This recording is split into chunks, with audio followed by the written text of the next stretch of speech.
Hello everybody and welcome to my YouTube channel, Art Classes My Way. Today's video is brought to us by Diane Johnson. I'll bet you thought I forgot about you. I didn't. Just to let everybody know, I'm still making videos and everything. It's the season and I'm insanely busy at work. My real job, not this or doing art. But, you know, trying to make videos wherever I can, whenever I can. It is currently 7 o'clock, and I have to get up at 3 a.m., so I gotta make this video fairly short. Hush, bad cat. So just to get you started and going, we are going to be making taking a square cabochon and turning it into a nice little necklace piece. As Diane said, she's having problems with corners. So, sorry, my kids are distracting me and they're being poops. And I also had another commenter, Gypsy Angel. Let's see, yeah. Sorry, looking at my laptop while I'm doing this. She said that I kept getting out of frame, so I figured, well, if I put it on my sketchbook and I line up the edge of my sketchbook with this, surely I'll stay in frame this way. I'm trying everything, and I apologize for getting out of frame, everyone. You didn't tell me. You gotta tell me. So, I'm going to try this little method first, and thank you for letting me know that it was bad enough to be worth commenting about. Like I said, I have no knowledge. I have knowledge in art. I have no knowledge in making videos. So do let me know. Alright, so I got two different design ideas, and Diane, please feel free to let me know if if what I'm even doing is along the lines of what you're needing help with. But I came up with two ideas for this piece of polymer clay that I made. A lot of square pieces that I could buy around my house, a little bit more on the expensive side, so I decided to dive into my collection of polymer clay and just make something that kind of looks... No, it doesn't, but just something pretty. It's purple. Everybody loves purple, right? I defy anybody to say that they hate purple. Well, you could say it, but is it true? And what looks better with purple than a piece of silver wire? Well, this wire is silver. The larger wire that I'm going to be using is going to be copper, plated, permanently colored copper wire. So, that guy there, this guy is a 26. This guy is an 18. So, while kind of coming up with ideas, this was my first one. My big thing is when using squares and very clearly not a shape that you could find in nature. Some people might say, well, you don't find those oval shapes in nature, and it's like, aha, I actually have. And I've even found this almost perfectly spherical stone. It was like that big. I gotta find it at my parents' house if I still even have it. And I mean, it was a near perfect sphere. It was cracked in half in the riverbed, but it was awesome looking. Gigantic, and you can never make a piece of jewelry out of it. And now that I know how to do that stuff, it's like, god damn. Oh well. So, my biggest problem with these unnatural shapes, unless it's crystal, is that a lot of ideas that I've come up with, or I tend to come up with, and that I see other people come up, look very industrial, and it's so sterile, I guess is the word I really want to use. It just always feels very sterile and not necessarily lifeless, because there's a lot of pieces out there. I think they're beautiful and just so perfect and straight lines and ooh, but they're gorgeous. There's some people that can really make it work. Not my personal favorite, not particularly the way I like it. I like being a little more wild and free. But, you know, when you start messing with pieces like this, it gets really hard to get out of that mindset. Okay, nice, square, perfect lines, perfectly straight, corners. Not really my cup of tea. So trying to make it more my cup of tea, then keep my own brain interested at the same time, I think I'm going to be going with this design more. It has a lot of the same stuff as this, but there's more organic flow in it. Keeps my brain a little bit more interested in what I'm doing. I think my kids are going to be yelling at me throughout the entire time I'm trying to make this video. But we will push through because it is neither time for them to go out, nor is it time for them to eat. Pudge cat. And then they're just going to start yelling at each other. All right, so getting out my 18 gauge. Now, you can see how this guy looks in comparison to my piece. My piece is fairly large. I find that a lot of problems people have...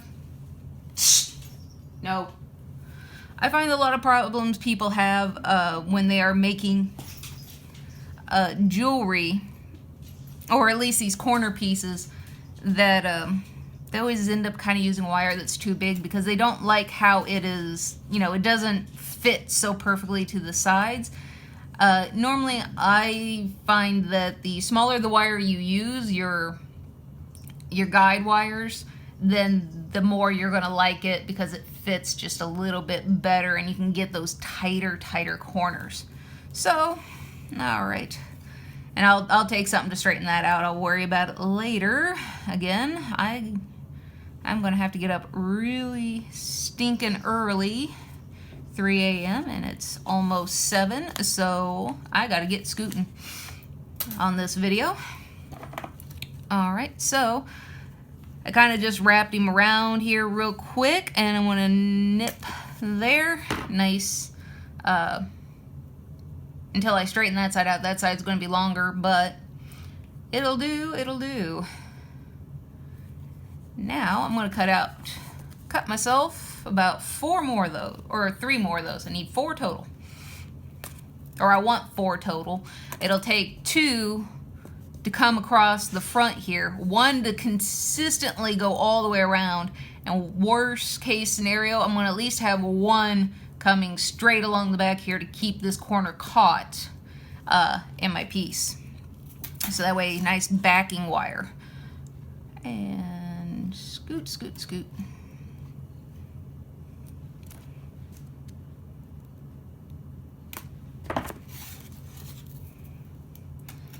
Now, when messing with permanently coated wire, and I'm sure my video cannot capture it with all this silver and bright copper, but you could, if you have this kind of wire at home, if you can see, you can look at the top of it where it's copper in the middle but silver colored on the outside.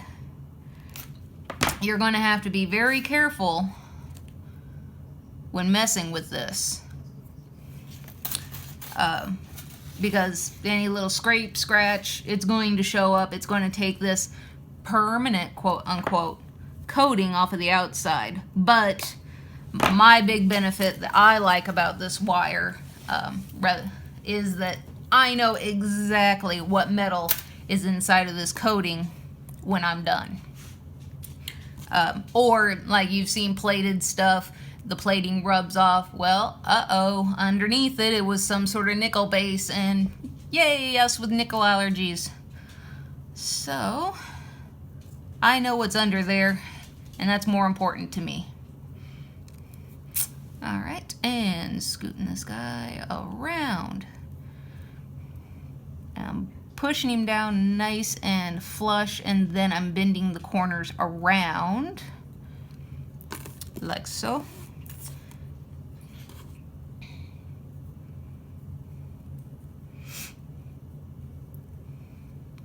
I kind of want to get it as close to the middle as possible.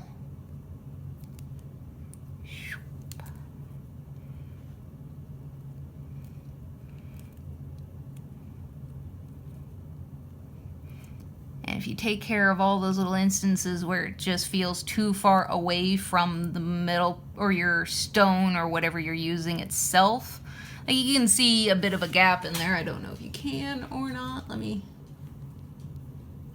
can see that gap in between there. It's really, really hard to make that 100% go away, if not practically impossible. But that little of a gap, you don't need to worry about it.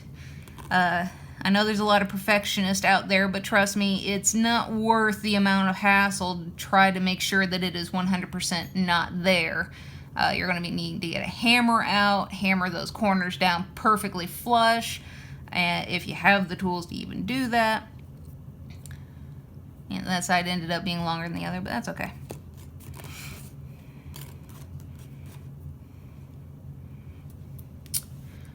Because I like to have a nice organic feel, as I stated earlier.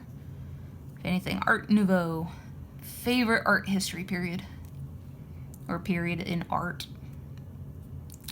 However you wish to say it. Alright, now we have all the pieces that we need. Now, for a square piece, this is where I would end up recommending a couple of things. Do all your hammering now or before, like if you end up lashing all of these bottoms together, like how it is in the picture here. Put all these bottoms together, lash them up, because you know you're not going to do any hammering to the bottom, which I don't intend to. Oh, come on guys, behave for me now. Got this one guy, he just wants to crisscross, and I don't cross the streams. If anything we learned from Ghostbusters, never cross the streams.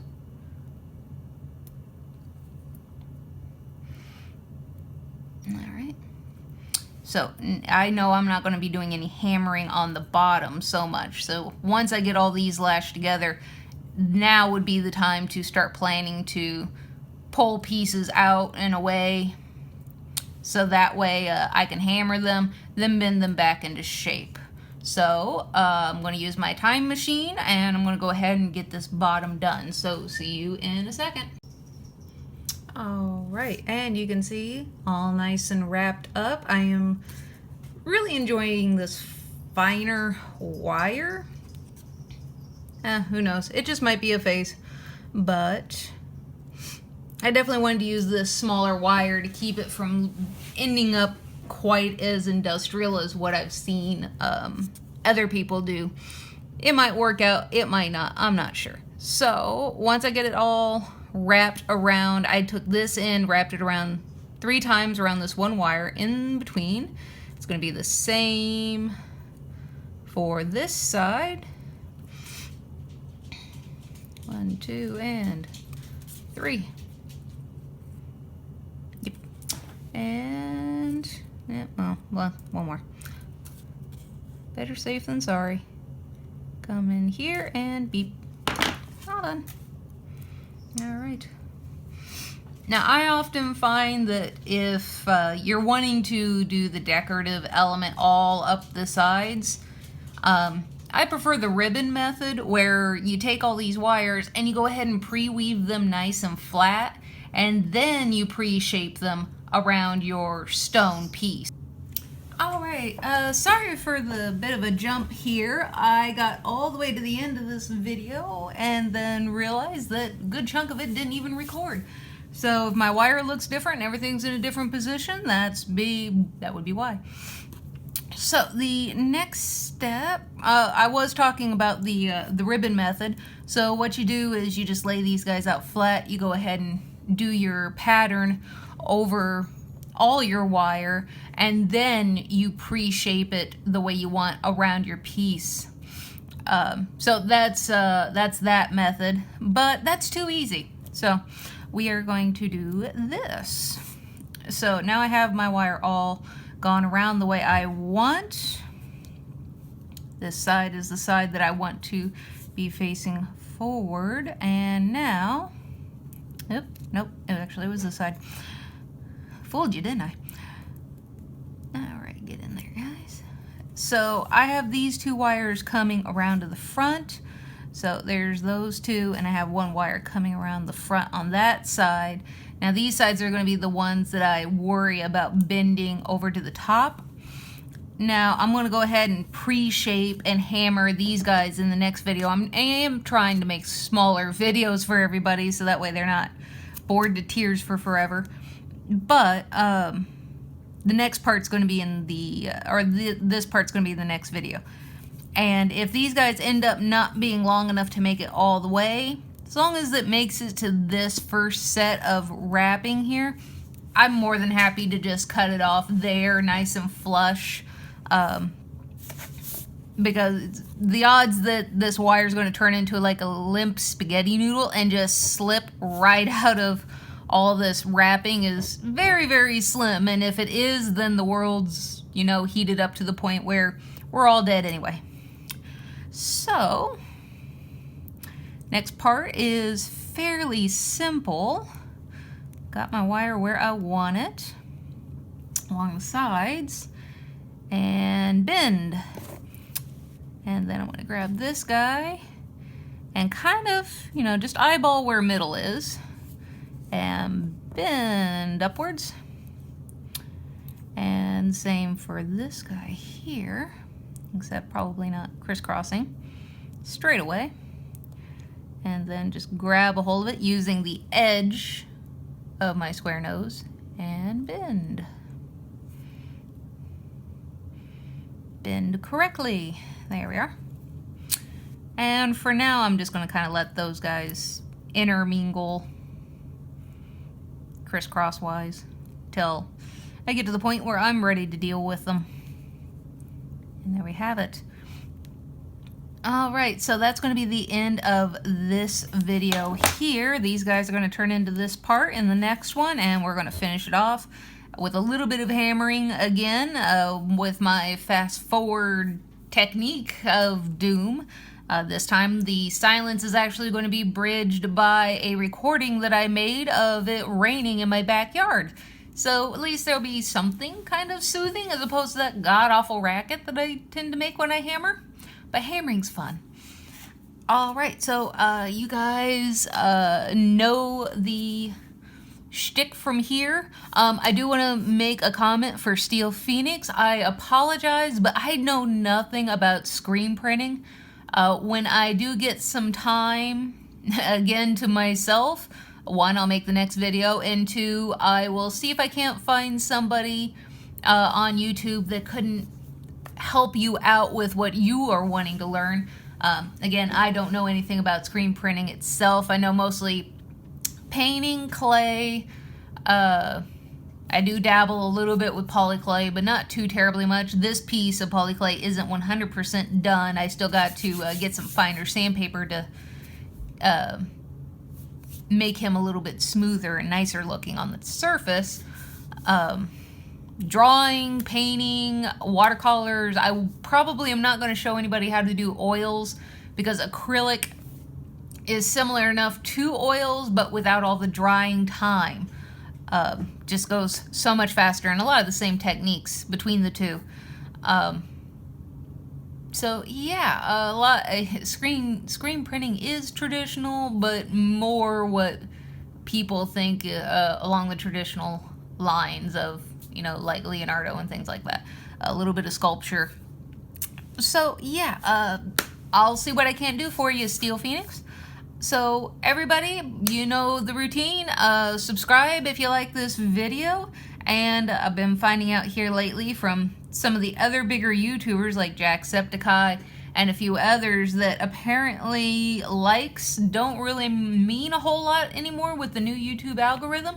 So if you want to make sure that you are updated to when I do post videos, which I will admit are going to be kind of sporadic throughout the rest of this month until my 2 weeks notice is up, then I'm probably going to be begging for your attention because I want to talk to somebody. But that little bell that's beside the subscribe button, I'm sure you've all seen it and not known what it does. Well, apparently that somehow notifies you. I've never used it myself, but that'll notify you when your subscriber, people you've subscribed to, have posted a new video. So click that little guy if you want to make sure that you don't miss any of my videos. I will try to hit, once my 2 weeks notice is up, a lot more painting classes and a lot more drawing classes for some of you guys out there who aren't as interested in the jewelry stuff. So I thank all of you for coming and hanging out with me today, and you know, just be nice this holiday season. Be nice to your cashiers and other people that you interact with out in the retail area, because they don't really get a Christmas. Christmas doesn't exist for anybody but retirees and rich people. So everybody have a wonderful holiday. If I don't make another video between now and then, be safe. Don't do anything stupid, especially New Year's. No driving while drunk. And I hope you all have a wonderful time. Bye.